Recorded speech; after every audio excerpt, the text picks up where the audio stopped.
katika kila mahali unapopajua wewe, kuna mamlaka kuu mbili zinazotawala. Kuna mamlaka ya kimungu na mamlaka ya shetani.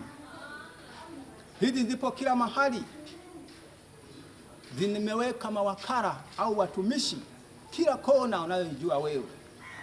Wapo katika idara mbalimbali, wapo katika taasisi, wapo katika kampuni au kwenye mashirika tofauti tofauti.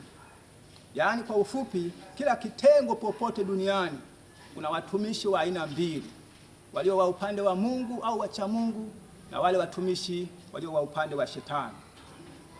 Sasa hawa tuliosoma kwenye kitabu cha Kutoka, maandiko yanasema walikuwa wacha Mungu.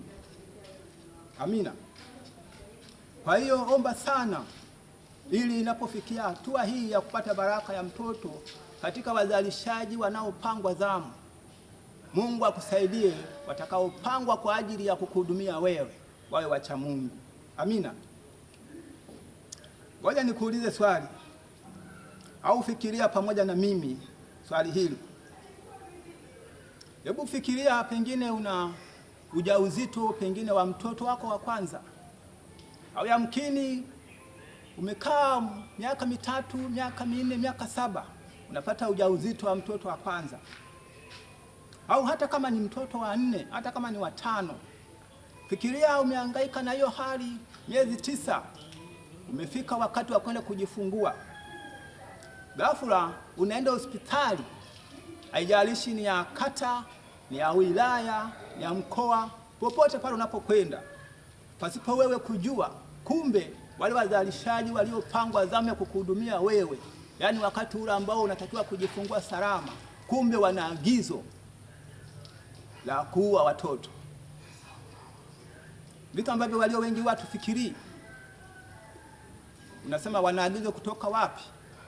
Hakuna mtumishi asiyekuwa na mamlaka juu yake. Kwa hiyo wanaweza kuwa na maagizo kutoka kwa wakubwa wao, ngazi yoyote ile, wakaagizwa kwamba akija siku fulani mpaka siku fulani, akizaliwa mtoto wa jinsia hii katika hichi kipindi afe. Sasa wewe mtu wa Mungu, bila kujua, umeenda kile kipindi, yamkini mwezi wa kwanza mpaka wa 3 ndo kuna hilo agizo, au mwezi wa 6 ndo kuna hilo agizo, au mwezi wa 12 ndio kuna hilo agizo, na bahati mbaya inaangukia kipindi chako cha kujifungua.